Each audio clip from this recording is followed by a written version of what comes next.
Nothing like a hot mic and some winning. Woo! We got the crew in here. Well, we got 2 out of the 3 Musketeers. My boy Teddy Brooks is doing it live from his office. And TK and I are here live at the one and only Podcast Junkies in Boca, where this great show, Get the Edge, is being sponsored by the one and only Podcast Junkie Studios in Boca Raton, Florida. My man, Ben Castro, running the show on the keyboard for us. Ben, we appreciate the sponsorship, and we look forward to doing business for a long time with Podcast Junkies. All right. Anyways, we are here. I'm Scott Matthews. I'm jacked up. I am at a different level because there's a lot of winning going around the SM Pick sports world, and I know there's a lot of winning going on with my boys that I bring in here, and I'm going to start it off. We got Teddy Brooks on the sidelines. We got my man TK in house. Here he is, the one and only CEO, Tommy King. Yeah, what's up, Scott? We didn't even coordinate today. We got both white shirts on here today, if you noticed. Yeah, looking. Got both Robert Graham white shirts on here. We're shining. Yeah, man, it was a great weekend. The national championship on Monday, a hell of a game. I'm sure we're going to talk about that in a little bit. Yep. But overall, it was a decent weekend on my VIP package. Private, little shaky, back and forth. But getting ready to rumble. College basketball in full swing right now. Yep. So I'm ready to go. All right. Well, nobody's more ready to go for college basketball than yours truly, and I think Teddy is a big man on when it comes to the college hoops as well. I'm going to bring him in right now. He's at his office live, the one and only CEO of the Sports Prophets. I call him TB. You guys got to call him Mr. Teddy Brooks. What's up? What's up, guys? Looking good, Teddy. Fired up, man. Thank you. Yeah, that national championship game was a doozy. Guys, I actually did something crazy. I didn't give this out because I don't really believe in giving out parlays, but I played a little parlay myself on that. I had the over, I had Miami, and then I had the first half under, and I parlayed all 3 of them together. Wow, Teddy Brooks sweeping the board on the championship game. But yeah, swept the board. I that was probably the first parlay I've played in 6 months. Right. But I wanted to have something a little extra fun for the game. You know what I mean? Oh yeah, games like that. There's a zillion things, propositions out there you could play. I don't know if T got involved with any props on the game, but I'll ask him in a second. So many different props, so many variations. Obviously, I'm old school. I went one way and one way only. I banged Miami. I bought the line up to 9.5. I only laid 125, believe it or not. It was very interesting. It seemed like there was so much money into the Indiana side that even buying 2 points from 7.5 to 9.5, I only had a late 125 price. I grabbed it all day long, and I thought that game would be closer than a lot of people expected, and so it worked out great for me. And moving on, ending the college football season with a nice big winner. What was your thoughts on the game, T, as far as the game itself? It was a pretty damn good game, I got to say. Yeah, it was a great game. I thought I was going to get the cover there when they went up by 10, when he went on 4th down and 4, whatever. Nice little run, jumped in there. It was a great running play. Skydived into the end zone. I thought maybe I'd come in and get a late cover in this game. Fortunately, I had Indiana in that game, but it was a wild game. I'm surprised I didn't hear you screaming from where you were to my house when they were roughing that quarterback Mendoza up, hitting him with those shots. I figured you'd be saying game fix, game fix, game fix. They didn't call any I had to keep penalty. quiet, man. There was only one other Indiana guy in the place watching the game with me. I was about 200 Canes fan there. I had to keep quiet in there. That's true. Bite my lip in that one. But great game for Indiana. Great to see Mendoza. Miami boy, grew up right down from the stadium. His mother and dad were at the game, rooting him on. His mom, she's got the MS. She was in a wheelchair in the game. Terrible. A little fight at the end of that game, I guess, with his name? Bain. Bain. Got a little fight. But Miami with somebody. Yeah, he was getting a little crazy. What about Carson Beck, man? He didn't even shake Mendoza's hands. He just walked right out of there. Plus, a little disrespect for him. A lot of people said that as well. Yeah. He could at least acknowledge, the win. Yeah. He's the one that threw the interception. I think that's 3 national championships Miami's lost in the end on an interception going back. Well, I'll tell you, give them a lot of credit. They came back that game. Teddy, I don't know your thoughts, but when it was 10-0 in the first half of that game, it looked like it was just going to be a one-sided runaway freight train for Indiana, the way they were playing and the way Miami was not able to execute. So you got to give a lot of credit, whatever Miami did at halftime. They came out a different team in that second half. You agree? I agree, but I also disagree because I think Miami all year has been a second half team. if you bet Miami first half unders all year, you would have made very good money. So that's why I like that first half under. And no, I thought Miami was going to come back and keep it close. Yep. Their defense was doing the job. I think they were shaking Mendoza up a little bit. I think it was good for Mendoza to get banged up that way. He hadn't been attacked like that all year. So I think that was a nice send off to the NFL for him, because he's going to be getting a lot of that in the NFL. So he's got to get used to it. What'd you think of that targeting, though, the Miami players, the defense was doing on Mendoza, and they didn't call one penalty? I mean, the guy had a busted-up lip in the second play of the game, basically. Guy went right at him, helmet to helmet, right, helmet to chin strap. I can't believe they overlooked that. And there was just a few plays where they went really after this guy, late hits, and no calls were made at all. It's kind of like, don't blow the whistle. That referee, he's a Big 12 referee, the head referee in that game. And I was watching a video about him before the game started, and he is known. Mm-hmm. Him and his crew are known to let them play. I do think the one where they made his lip bleed, they probably could have called that one. And, you know, like I said, I knew that this game would come down to discipline. That 14-play drive in the first half, where Indiana scored that touchdown, 2 penalties on that drive. That drive, by the way, not to stop you from what you were going to just say, but that one drive had more plays for Indiana than Miami had, I think, in the first half of the game. Right, and that drive had 2 major penalties that got them into the end zone. And I think if it weren't for that drive, we could have seen a Miami win. So I think at the end of the day, it was the lack of discipline from Miami, even though they didn't get called on everything. I think it was their lack of discipline that caused the loss, I think, at the end of the day. So let me ask Carson Beck, it is what it is. I mean, you know, he had a adequate quarterback, play at the end. Not great, not at a level of Mendoza. Mendoza just seems like a lot more smarter quarterback. Beck, you know, stand up in the pocket. You saw him standing around.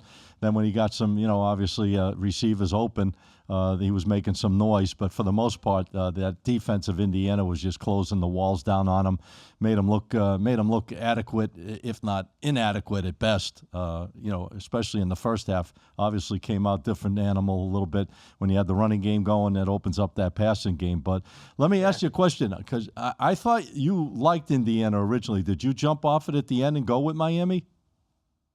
So. A big sign for me, Scotty, you know, that line went to the 8.5, 9 area pretty early. Mm-hmm.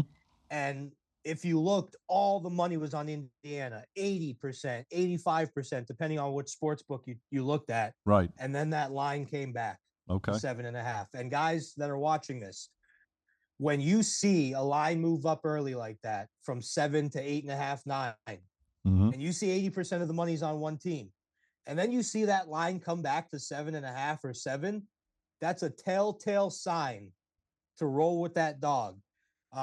So that was my final decision maker in rolling with that dog, rolling with Miami. Plus, listen, I think the same for you, Scotty. I think you were on Miami every playoff game before this one, right? Yes, so was I. Yep. So was I. So I figured, you know, let me stay with the girl that I took to the dance, right? There you go. And they covered 4 games in a row. They didn't win. You know what they call that, Teddy? They call that loyalty. Staying with the girl you brought to the dance. You don't leave her hanging. So that was my decision. It was a mixture of that line movement and the loyalty to, hey, this team's covering. This team has been disrespected by the odds makers every single game in the playoffs, and that was my decision maker. Where does Carson Beck go now? Carson Beck's going to be a way down the line pick, I think. I don't. What round do you think he's going to go in? 3rd, 4th? I don't even know. Well, he's not going to be in the first round. He's not going to be probably in the second round. I got to think he's going 3rd round or deeper. Well, Miami lost. They got a lot of guys going to the transfer portal as well. They got some good defensive players. Miami. And you got that quarterback from Duke right now. They got a lawsuit going against him to transfer that Mensah. That's who Miami wanted to get. Yeah. So who knows what's going to come on. I'll tell you whose draft stock really rised in that game. Not that he wasn't already looking, you know, like a high draft pick. Who, Bain? But Ruben Bain. Yeah. That guy I think is going to be. I wouldn't be surprised if the Jets took him at number 2. What was the deal though when the game ended? He got pissed off at somebody. You saw. So his father his father passed away. I'm not sure what the circumstances were, but Okay. that player supposedly Said something? made some Wow. comments about Really? his father, His- and that's why he did that. Because if you look at, after that happened, he went up and gave Mendoza a hug, Yeah. and he gave Mendoza his respect. Right. So I don't think he's a disrespectful guy. I think someone said something about his dead father, and if that is the case, then the guy deserved to get smacked in the face or punched in the face, in my opinion. Yeah. That was pretty. We had some Raider fans at that game too, man. You saw Tom Brady and What do you mean, Davis Raider there, man. fans? They're looking at He's an their ownership of the team. They're looking fans. at their stuff over there, man. They're looking at their first round draft pick, maybe. He's the guy. Mendoza. Yeah, I'm looking at some projections here, Scotty. They're not projecting they're definitely not projecting Beck to go in the first round. I can tell you that. No. I say he's going. I say he's going to go a lot further down than a lot of people can imagine. Does he really need to go to the NFL?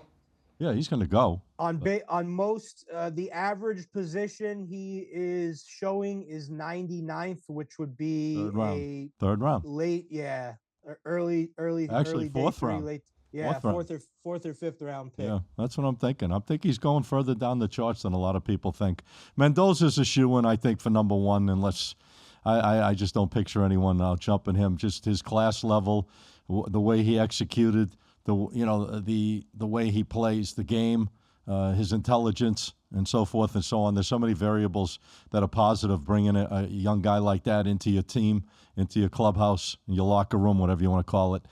So I think he's going to be overall number one pick. I don't think anyone's going to outjump him unless it's a last-second situation. Unless they made a trade. The Raiders, did some type of a trade, and they put Mendoza on the line because they're getting a superstar, maybe. TK was telling me, I don't know. Lamar Jackson. Yeah, he was saying there's a rumor out. And again, him and with his rumors, I don't know where they come from. What's the rumor? Lamar Jackson might go with the Raiders. to the Raiders. Oh yeah, it wasn't Bain. It was Fletcher. Fletcher's coming back to Miami next year too. He's going to return to the team next year. Yeah. There you go. Pretty cool story with his mom. His mom's afraid of flying. She drives to every single game, so she's driving all over the country to see him play when he's on the road. And obviously, in Miami, she doesn't have to drive. But yeah. All right. Well, I think we're done with college football because college football is done. So there's nothing more. 16-0. Congratulations to the Hoosiers. First time ever a team went 16-0. This is one of the worst college programs ever, and now they're the number one talk team out there right now. And favorite to win it again next year. T told me Ohio State and I believe Indiana are 7-1 favorites to come back and win the national champion, the NATTY next year. So real quick, Scotty. One of my clients, one of my private clients, sent me a text yesterday morning, and he wanted me to use this line in the podcast. He said, and he texted me at 7:30 in the morning and said, "This throws the whole college football industrial complex into disarray." What's that? Indiana doing what they did. Oh, it's amazing. So do you think that this systematically changes college football forever? Because a team in college football, a team couldn't do this before the NIL. I guess you got to build. I guess you got to go with the times in front of you. I mean, there's a lot of different things going on, a lot of moving parts, obviously, out there in the world of college sports. But just the job alone from the coaching, think about what this guy has done in 2 years for this program, how they've turned it around amazingly. Yes, just 20, can't even 27 think about it. and 27-1 in the last 2 years. They went 11-1 last year. Eddie, I don't know if we can call it college football anymore. They just might as well call it semi-pro football, man. You got guys that haven't even gone to class in how many years? Carson Beck, he doesn't even go to school in Miami. He doesn't even go to school. He graduated from $6 Georgia. million He got all that money. Play football. He's not a student at Miami. He was. Yeah. Then you got the girl Abella on the big screen, man. The big talk too. Well, we're done with college football. We'll get ready to roll. All right, guys, we are down. All right, this is the time of the show that I like to say. Grab your pens and paper. We're not going to have a lot of selections today, but we're going to have hopefully some good ones between the NFL. We're down to the final 4 teams left. 2 great matchups. Number 1 seed, number 2 seeds in both leagues. They deserve to be there, and they are there. You got the number 2 seed, New England, traveling on the road. 4.5-point favorite, playing against Denver without Bo Nix. Unfortunate what happened to Bo Nix. Two plays, I guess, was it into the overtime? It was on a kneel. It was on the kneel. On the kneel down? Or that was the play before the kneel down? No, it was on the kneel down, which is really freaky. And that shouldn't even happen. There was a hold in the end zone. It should have been the safety to end the game, but stuff happens out there. I mean, a safety to end the game. I was holding the ball. They had a holding in the end zone. They said it should have been called. It had been the safety to end the game. Oh, before they went to overtime. Before that even happened. Yeah, I would have loved it. I would have won. I had 2.5 on that game. That was a brutal game. You should have won on that one because it was definitely holding. They reviewed it back after the game was over and said it was 100% holding in the end zone. It should have been a safety. Well, we got two great matchups. And then you're saying the Broncos would have won by 2? Won by 2. And then, Scott, you would have covered your Bills plus 2.5? There you go. Oh, could you imagine? That would have been, wow. That would have been a story you'd be telling for years. TK would have been breaking the windows. All right, Denver money line. He would have said the referees fixed every game forever. The NFL, every game is fixed. Really matter. Had a good weekend of football. 3-1 overall. There you go. All right, let's get back on track here, guys. We're jumping last week, this week, going backwards and forwards. Let's focus on this week. We got two great matchups. As I said, number 2 seed in all of the AFC, New England, against the number 1 seed in all of the AFC in Denver. But there's a little problem here. The main piece of the puzzle, Bo Nix is not. We have Jarrett Stidham is quarterbacking for Denver. They got New England at 4.5-point favorite. Total is 42.5 on this game. I don't know if you guys are putting these out as a private selection or you're going to put it out on the show. I'm going to start with TK right next to me here. T, are you doing anything on this game? You know what, Screw? I'm going to give everything out on the show this week, man. It's a light card here. I know it's a playoff games. My players that are paying for it will get it as well. But this New England-Denver game right now, like you said, the line is 4.5, 42.5. I'm still going to take Denver in this one. I'm going to take the 4.5. You can buy it at the 5, give it on the even number. Denver's still just 2 out, 14-1 their last 15 straight up, 9-1 their last 10 straight up at home. They're 4-1 their last 5 against the spread as a dog. I know that Bo Nix was involved in a lot of stuff, but I think that offensive line and I think that defense can hold it up. New England wins this game to win by a field goal, but Denver could shock them here on Sunday. That's their early game. I'm going to take Denver. I'm going to take the points. What are you rating cash it? in with Denver. What are you rating it? 3 units right now. 3 units. All right. The one and only TB, Teddy Brooks. What's your thoughts? Yeah, I mean, that's a big line movement, and it's understandable. But what we have to ask ourselves is, how did the Broncos get here? And I think they got here with defense, but their defense hasn't really looked incredible the last couple weeks. So they got here with their defense, but now their defense looks suspect. So if their defense was looking like it was when they were in their best form in the middle of the season, when their defense was just playing like I think the number 2 or number 3 defense in the league. Yep. I would lean and take those 5.5 points and buy it maybe up to a touchdown. But in this one, I have to kind of same thing with the Hurricanes. I've been riding New England a lot this year. As I said on the show last week, they were my favorite pick. I know Zach Smacks is in the chat. I know he needs Denver to win this game to hit his big to try to hit his big Super Bowl future bet, but I can't go against New England. Come on, Teddy, here. spit it out.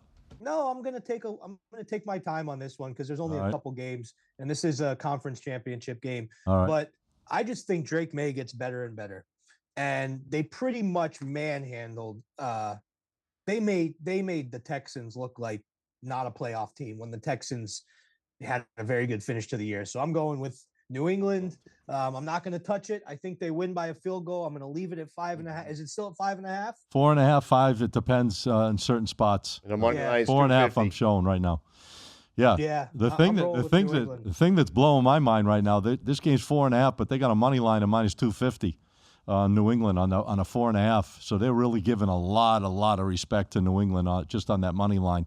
Usually on a 4.5, it's nowhere close to 250. It might be 190 or Yep. 200, but Like I said, New England win the game by a field goal. Guys, I don't think this game is even going to be close. I got to be honest with you. I've been telling you all year. I'm the only one that said it the whole entire year. I thought the Patriots were going to be huge this year. I thought they had potential to get to the playoffs. Didn't think they'd get this far. You made a comment like, what about this Denver? What about New England? No one expected them to be at this point as well. So I think both these teams, nobody expected them to be where they're at. They both had great seasons. They both relied on their defenses and their offenses at times. I think overall right now, the offense in New England will be better than Denver's because this guy has not even been in a live action since 2023. You're going to put a guy that hasn't been in live action 2023 in a game this big against the defense that's been stout, top-of-the-line defense like New England. Even with Drake May doing what he's doing, which hasn't been the greatest the last couple of games, they're still winning and covering the point spreads. I think New England wins this game easily. I think they're just the class of the AFC when it comes down to it. And I told guys a long time ago, many weeks ago, when they started rolling, I expected them to get to the Super Bowl. I don't know if they're going to win the Super Bowl, but I love New England. I think they blow this team out. I don't even think this game's going to be that close. I think they win by big. I agree, Scotty. And also, me and you both said we were tired of hearing about this schedule thing because this is not college football. This is the NFL. Oh, they're still talking about it, yeah. They're still talking about it. A weaker schedule they played. Exactly. But you know what? It's the NFL, and you're winning all these games, and you keep rolling and rolling. So, you could say whatever you want. It's not easy to win, go 14-3 in the NFL and win a bunch of games the way they've done it and dominated whatever you want to call it. If you're going to call them not superior teams, not as good as whatever the rest of the league is, I don't know. Who's to say? Anyone could show up. There's an old expression, we all know it. Any given Sunday, anybody could show up and beat anybody. There's a great Al Pacino movie with that name. I love that movie. There you go. Are you guys fans of that movie? I've watched it several different times. Yeah. Of course. It's a great movie. Any given Sunday, T, what's your thoughts? That was a great movie, man. Great movie. A lot of scenes filmed out of Miami in that game. I just think it's all about New England. I think it's about Mike Vrabel, what his job he's done, Josh McDaniels. I mean, Josh McDaniels was a big component of this quarterback, Stidham, I think. Excuse me. Hey, he's been working out, man. He's been playing flag football here for the last 3 weeks. Who?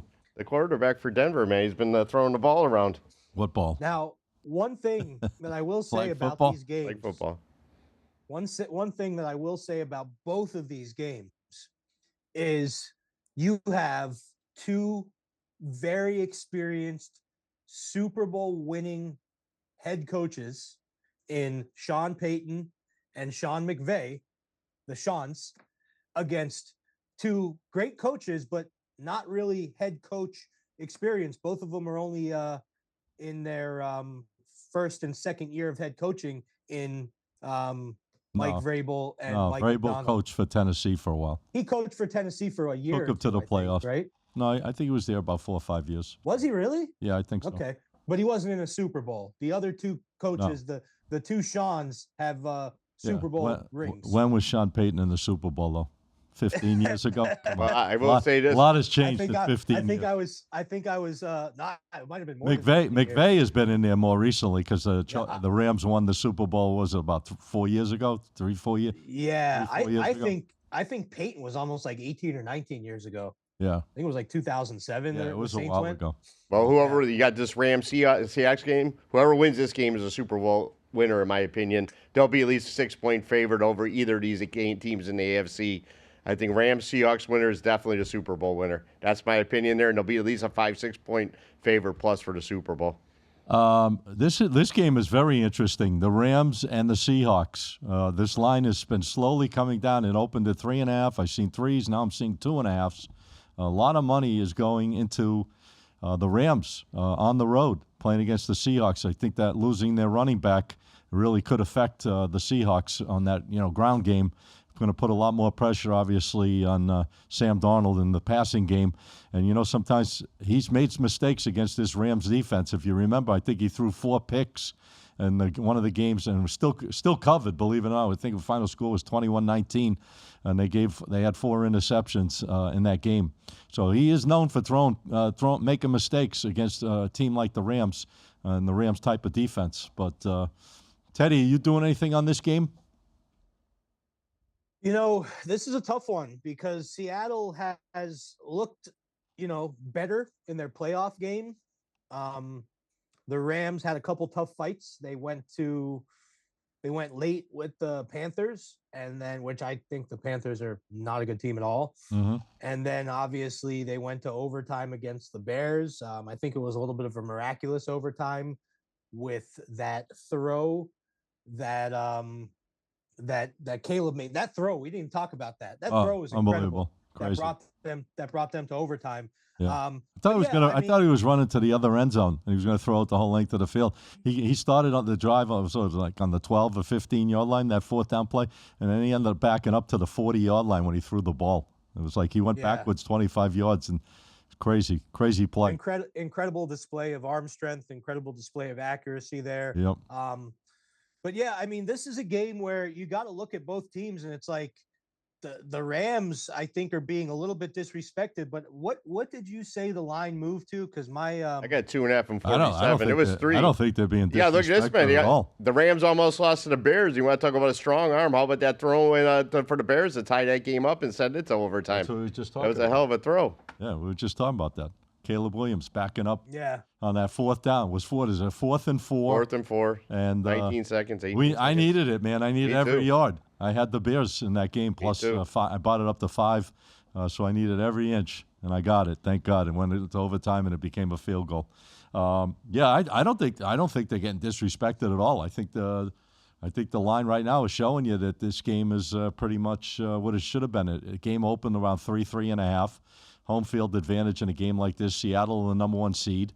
I don't know. The line's I guess. I mean, these two teams met twice, and one team, the Seahawks, won by a point in one game on a comeback, big comeback. Yep. And then I remember that game. That was a crazy game. They won by 2 points in the first meet. I think it was 21-19, and that's when Sam Darnold threw 4 interceptions in that game. So the Seahawks won by 1 point in one meeting. The Rams won by 2 points in the other meeting. Yep. So it's kind of like, hey, what do we got here? Trilogy. I mean, if I'm getting a field goal, and a hook, I'm taking the field goal and the hook. So I would take the dog here with the field goal and the hook. I do think that Seattle could, definitely find a way to win the game. One other talking point I want to get at is, once again, sometimes I'm wrong with this, like I was with the Bills last week, but I'm always leaning with the better quarterback. And Matthew Stafford is proven a little bit more than Darnold is. All right. Excellent. Good points. I'm going to give you guys another teaser. I gave it out last week. I gave you a teaser, Buffalo plus the points to New England. Teddy didn't like the idea. I was jumping one side to the other, but I loved it because I thought New England was the right side, so I grabbed the 3.5 extra with the teaser. I'm going to do the same thing this week. I'm going to take hold on one second. Sorry, my screen just went up. You're teasing through the 0 again. Doesn't matter. Win. It worked out. No, it worked out. Remember one thing, Teddy. Google me. I win. All right. Now, here's what I'm doing. I'm going to take this line. I'm going to take 7 points, or whatever the spread is on New England right now. I'd be getting plus 2.5. I think New England's going to win the game, so whatever gift I get, extra points, is fine for me. I'm going to take New England. I'm going to take it to the Rams. I'm going to take the Rams plus 10 or 9.5, depending on where that line closes out, because it's going to stay in that neighborhood, definitely around 2.5 to 3 or 3.5. So I'm going to say plus 10 with the Rams and a 2-team teaser with New England plus 2.5 at this point. If it drops a little more, then I can get plus 3 on New England. If not, just, whatever you can get it at, get the best numbers to get plus 2.5 for New England and plus 10 for the Rams. That's it. 2.7-point teaser. 2 teams, 7-point teaser. Do you like that or no? I don't play teasers, don't play parlays, but I tell you what I will do in this game. Like Scott said, this game, the Rams Seahawks. Seahawks are 2.5 and 47. I'm going to jump on Seattle, man. I'm going to take Seattle 10-3 their last 13 against the spread, 5-1 their last 6 against the spread versus NFC West. They're at home in this one. I'm going to take Seattle. I'll lay the 2.5 points. I could play the money line if I wanted, but I'll still lay the 2.5. I think Seattle Seahawks take care of business here on Sunday late. After they win this game, they go to the Super Bowl 2 weeks later, and they beat whoever they're playing in the AFC. Like I said, my boy Ethan out in Las Vegas, he's a big Seattle fan. Seattle, Super Bowl winners. They win this game and cover on Sunday, win and cover Super Bowl 2 weeks from now on Sunday. I don't know. There you go. That. I think you're blowing your horn too fast there, TK. I ain't blowing my horn. I'm coming with the I don't winner even know on if that they're one. going to get through this week. How do you like that? I think the Rams could beat them. TK just gave out a future, boys. Write it down. What's the future? Seattle was win the Super Seattle Bowl. to win the Super Bowl. Sorry there, Zach. What's the line? What's the line on that right now? I would have to look, but it's nothing. They're down to whoever wins 14. this game, whether it be the Rams or Seattle, which I hope it is the Seattle, they win and cover this one, is the Super Bowl winner. You know, the NFC is much better than the AFC, especially these two teams are, and then New England and Denver, probably the two worst teams that could be in the AFC, in my opinion. Why? Why are they the New worst England, teams? like I said, they had a soft schedule all year. Denver is the same. But ridiculous. Don't do that soft schedule stuff. That's amateur. I think Seattle's definitely the better team out of the four teams in here. They get the win, they win the Super Bowl. Whoever wins the NFC wins the Super Bowl. That's ridiculous. That's a dumb comment, I think. Whoever wins this game is going to beat New England or Denver. Much stronger. The NFC is much better. Well, Bo Nix is out, so it don't matter, right? He's going to be out. Now watch Denver win the Super Bowl with another backup quarterback. Yeah, there you go. Well, like Coles did with the Eagles. And what's his name? Warren. What's his name? A long while back, man. A lot of back. Who, Warren Cunningham? No. Warren Moon? No. Warren Moon. For St. Louis. Randall Cunningham. Oh, Kurt Warner. Kurt Warner. Oh, yeah, but that was a little bit different because he played the whole season. Yeah. But here's my take, T. I don't disagree that I think that the NFC definitely looks stronger right now going into these playoffs, but you can't take away from what New England's doing just because of their schedule. And if the Broncos did win it all, Sean Payton would go down in history. I mean, he would get crowned. Crowned as what?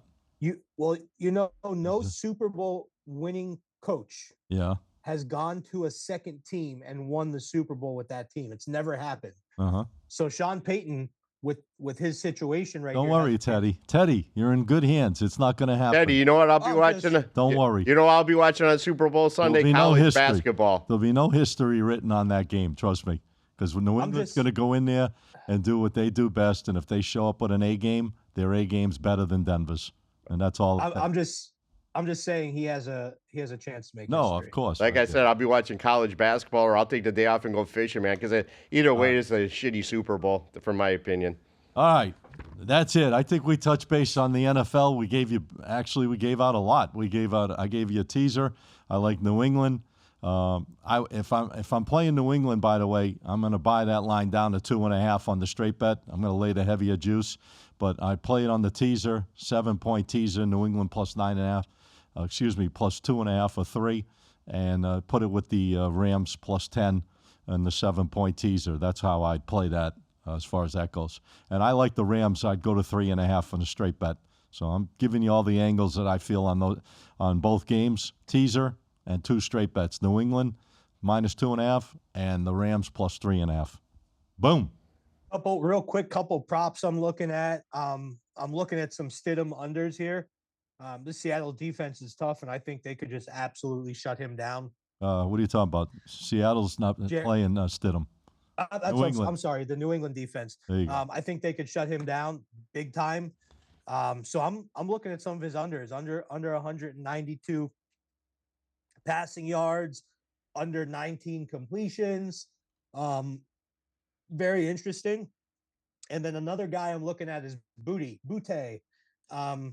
I think we've seen that Drake May loves Butte. Drake May loves booty. That sounds funny. He likes Diggs too.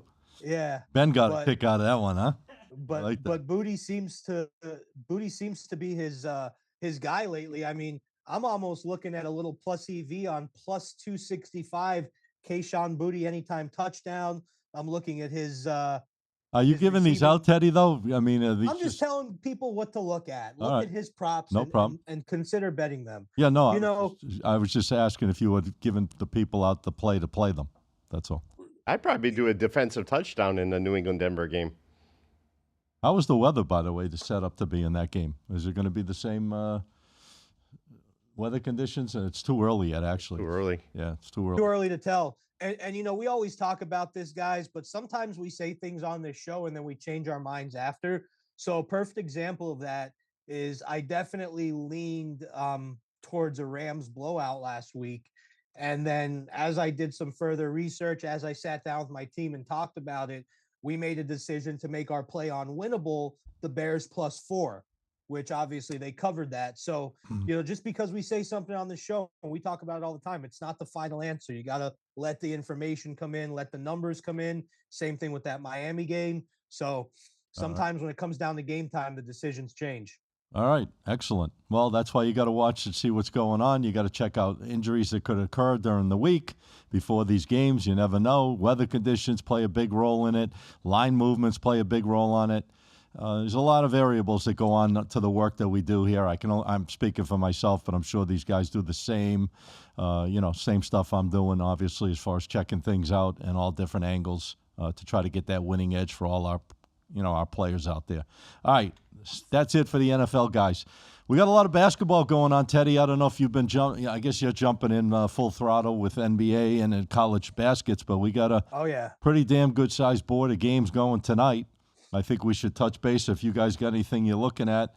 I'm going to start with the NBA. If any of you guys right now, I'm seeing about 8 games, 1, 2, 3, 4, 5, 6, 7, 8 games on tap tonight. I don't know if anything's on your mind. T, I'll start with you. Are you looking at anything tonight you want to give out on the show? I'm not going to give it on the show, but I do got 2 plays going on my VIP. I'll talk about that when we close out the show. But I got some going to college basketball when you get to it. All right, no problem. Teddy, anything you're looking at tonight in the NBA you'd want to give out to the audience?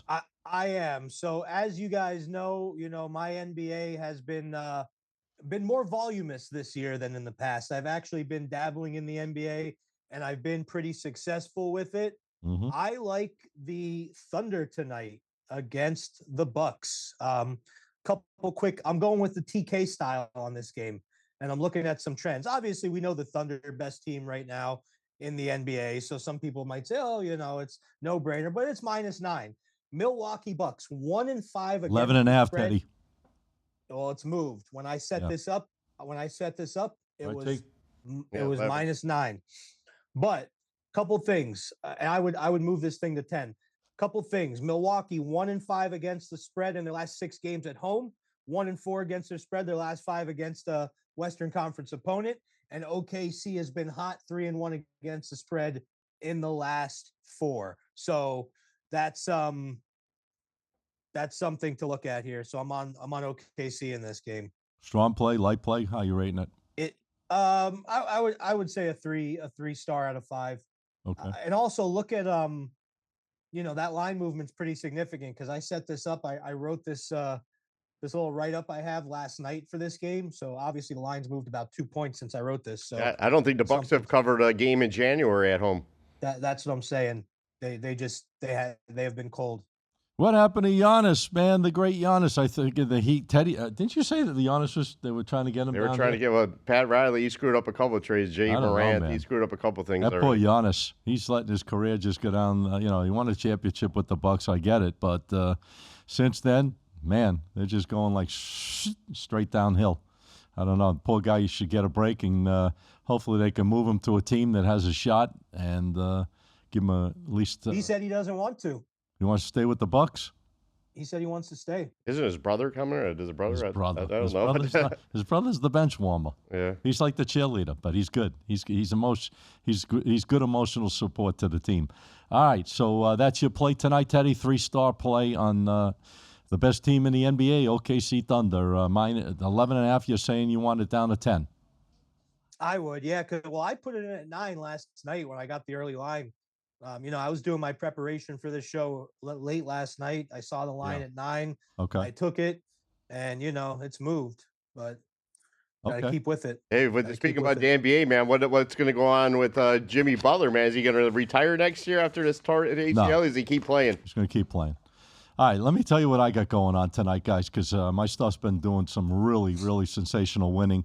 I've been tracking this team probably the last 2 weeks or so. I've used them a handful of times, and I've done really well with them. And I see them starting to play a little bit better level of basketball, and I think against their opponent tonight, they can show up and match up extremely well. I'm loving the Hornets tonight, the Charlotte Hornets, as a live dog at home. I'm going to buy the line to 4.5. I'm going to go 2 points, lay the 140 juice, and I like Charlotte Hornets at home. They've been playing really well. Just came off a nice road trip. Yeah, they got beat up by Golden State, but their last game, they came out, they won easily. They played well on the road. They scored a lot of points. I see them starting to put together a little bit of a little positive flow right now. And I don't like this Cleveland team, especially with Garland out of the lineup. When Garland's out, I think it affects them. Yeah, they could score points. When these two teams played each other last time, I think they scored a ton of points. So I wouldn't be surprised if there's a lot of fireworks. I'm not going to touch the total because the total is like 237. But I like Charlotte at home tonight. I'd buy it to 4.5. I think they can cover and win this game. Boom! Jump on the Hornets. That's it. That's my NBA play of the day. Anything else you guys want to talk about? College basketball? I got college basketball tonight. Okay. I'm here. I'm ready for you. Yeah, you want to fire away, help the people out, let's do it. I'll fire it away, man. This Notre Dame, North Carolina game. Let's see. Is this on ESPN The Deuce here tonight?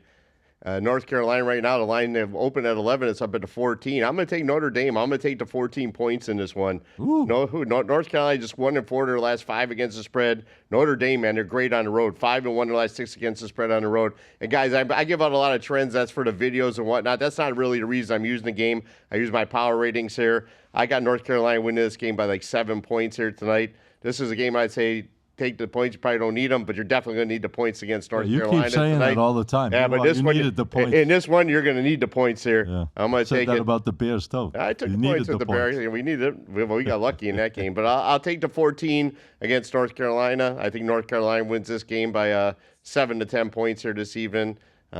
Notre Dame gets the cover for me in the college hoops here tonight on ESPN2. I watched the ESPN Ocho the other night, too, man. I watched some weird stuff on the ESPN Ocho the other night. Oh, yeah? What were you watching? I was watching, they were doing auctioneers, doing auction calls. They had okay. Guys, those guys. Yeah. Crazy. What were they auctioning? They were just auctioning off random stuff, and it was the auction of Wisconsin or something. How about this Nebraska, guys? I want to just get your opinions. Undefeated, Nebraska in college basketball, ranked 7th in the nation. One of only 3 teams left that are undefeated. Did Miami, Ohio win last night? I think they did. They're still undefeated. Arizona's undefeated. In Arizona. Those are the only 3 left. Someone made a joke. I saw someone make a joke that Nebraska and Indiana switched places because Nebraska is known for being a football school, and they're doing really well in basketball, and Indiana is known for a basketball school doing really well in football. Yeah, that's true. Funny. One thing, guys, I do have a pick in college basketball, but I wanted to give the audience something here to take home with them. This is where I say grab your pens and paper for sure. I want to go over the top 10 teams that are covering the spread right now. I'll move through them really quickly, but some of these are schools that I'm sure a lot of you guys have never made a bet on in your life. And some of these teams I've been riding heavily. One of them is my free play I'm going to give out here today. Number 1, Mercer, 14-2 against the spread. Number 2, Stephen F. Austin, 14-3 against the spread. Number 3, Sam Houston State, 12-3 against the spread. Portland State, number 4, 10-2. Miami of Ohio, number 5, 13-4 against the spread. FAU right here in Boca, 13-4 against the spread. Number 6, number 7, Eastern Michigan. Number 8, Tulsa. Number 9, William and Mary. And number 10, Iowa. These are the teams right now that are crushing the spread. I've been making a ton of money on Stephen F. Austin. I've been betting them a lot the last few weeks. But tonight, my pick is Sam Houston. They're 12-3 against the spread. They're going up against the Kennesaw State team that's significantly weaker than them in all categories. Sam Houston ranks 18th in 2-point percentage and field goal percentage. Kennesaw State ranks 46th in field goal defense. And Sam Houston is also a very, very good 3-point shooting team. So as long as they hit their percentages, I think Sam Houston covers the 5.5 easily tonight. So Sam Houston minus 5.5.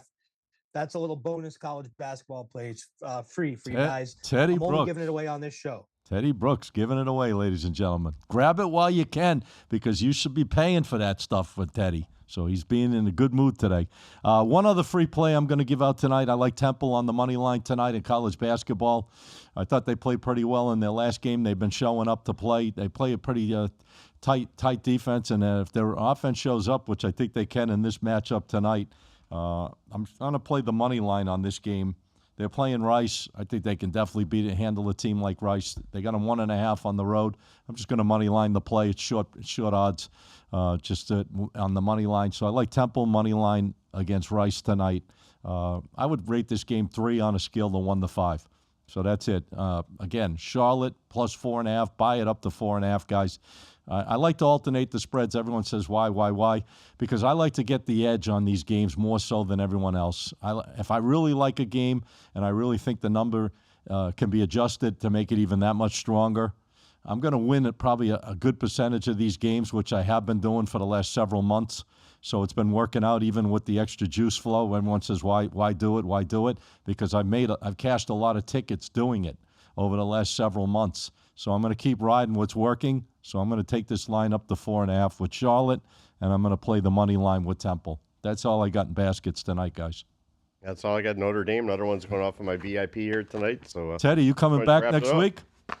Yeah, no, I'll be back. I had some technical difficulties that I had to handle in the office. Okay.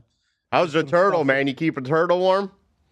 Yep, I've been bringing him in and out, I've been bringing him in and out. He was in Saturday.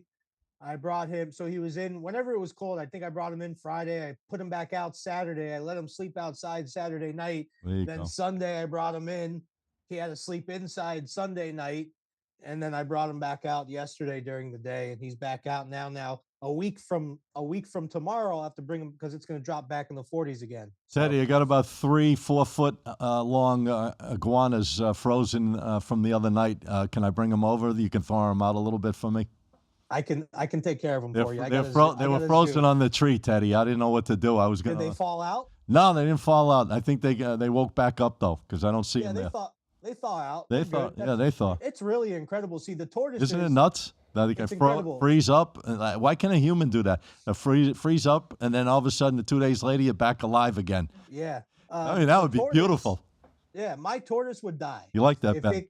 If it got to that temperature, his organs would shut down and he would die. I don't know how the iguanas do it. I don't know. I see some like hanging from a tree, and then 2 days later, where the hell are they? They're gone. They're like they warm back up. They warm back up, and they're boom, all over. Pretty cool system they have. They got some. Yeah, I got to get that system. I think TK, we got to figure out how to come up with that system, the iguana system. But anyways, guys, I really appreciate you being on here today with me. The one and only Ben Castro's running our show here at Podcast Junkie Studios, the best place in town in Boca to come get your podcast. Guys, you should hook up with Ben. He's the man. He knows what the hell he's doing. And we only want to hang out with people that know what the hell they're doing at the end of the day. Right, T? Yeah, you got to check out Ben, too, man. He's jamming on the drums in the back. That's playing some hardcore stuff. I actually like the music. I actually listened to it. Wow. It was a really good video, Ben. I must, for me to compliment music and like that, I mean, you got Ben, I'm a country. You got Ben all blushing over here. Where can they watch your video at, Ben?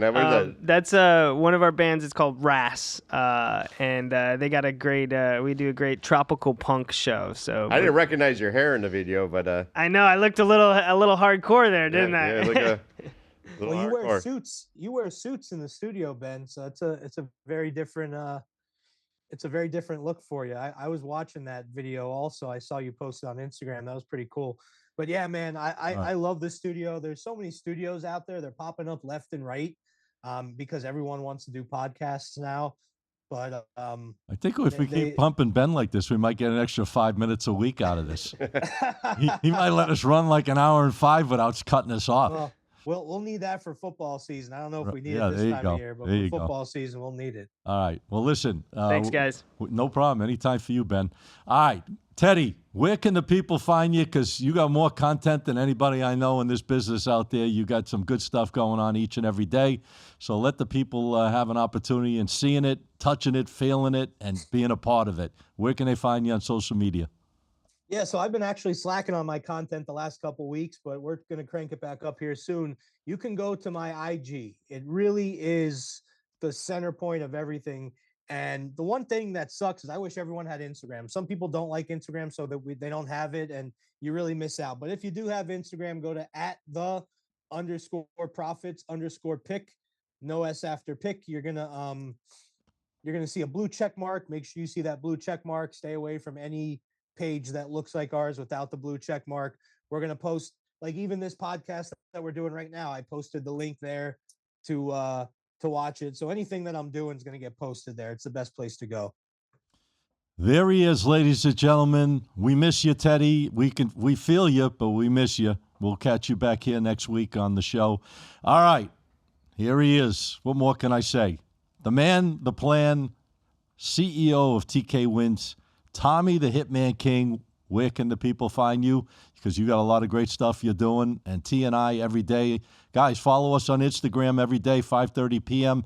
Eastern time. T and I break it all down, and we give you what we feel to be the best selections each and every day.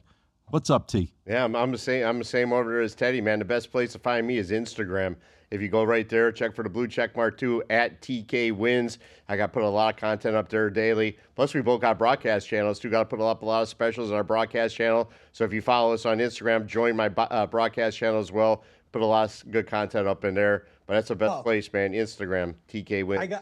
I got to say one more thing. Oh, boy. I get a lot of people that sign up. As soon as you sign up with my company, when you put in your name and phone number into our database, you immediately get a text message that says reply yes, and we'll send you our free pick channel. People reply yes.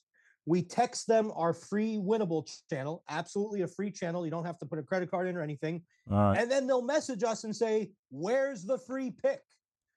The free pick is in the channel that we just sent you. So I don't know what's wrong. I get that a lot too. 70% of people out there, you're great. We love you. But there's 20 to 30% of the population that it really makes me worried for the future of our world, of how unalert people are. You're getting the link with the free pick channel. It's not just a free pick for today. It's a free pick for every day for the rest of time. All right, Teddy. So click the link and join the channel if you want the free picks. The great Teddy Brooks, ladies and gentlemen. No one says it any clearer and right to the point than Teddy Brooks. That's why we love him. All right, guys, if you like winning, you like me. That's all. I'll just keep it plain and simple because I have been ass-kicking games, whether it's high roller selections, whether it's my VIP, whether it's free picks. You're following me on Winnable, you're making some money. And I've got games tonight that you should be taking advantage of. And you can follow me on my social media, obviously, on Instagram, which is right there on the screen. You see that beautiful, right on that blue and white, SM Sports Picks is my Instagram channel. But you should be following me on my Winnable channel because we have been on fire. And you guys know it's real. I'm not telling you stuff after the fact. I'm not posting stuff that's days later. I'm showing you the stuff beforehand. You know, I'm not going to win them all, but we've been very, very consistent for a long period of time. And tonight, I actually have a high roller selection going once again that you could purchase. It's on the game between Liberty and Western Kentucky. And I also have another 20-unit VIP selection going on Winnable between San Diego State and Grand Canyon. Love these plays tonight. So if you want to get in on it, all you have to do is just go in my stories, click the link below, and you could purchase them and save yourself some good money. Again, we appreciate you being with us each and every week. We'll be back next week. Hold on. I got to ask Mr. Castro. Are we on at 12 or 2 next week, sir? On Wednesday? Just so the audience, we can tell them. The audience. We will be on 2 o'clock on next Wednesday. Then change will be starting in the month of February. Okay, perfect. So and it'll be, if I'm not mistaken, just to be clear, ending in the month of February also. So basically February will be moving to 12 and then back to 2 after that? Yep, that is correct. Okay, just so you guys know, 12 o'clock Eastern for the whole month of February, and then we'll be back at 2 o'clock after that. All right, Teddy, you did a good job. All right, so I don't have to say any more. Like I said, we'll be back next Wednesday, 2 p.m. Eastern time. This is the one and only Get the Edge Sports Podcast. You can find us on all podcast forums, Spotify, Apple, YouTube. Just put in the search Get the Edge Sports Podcast. The show pops up. Tell your friends, your neighbors, whatever you want about us. We're here to try to give you some great winning selections. Have a great day, everyone. And I got one more thing to say. Let's go.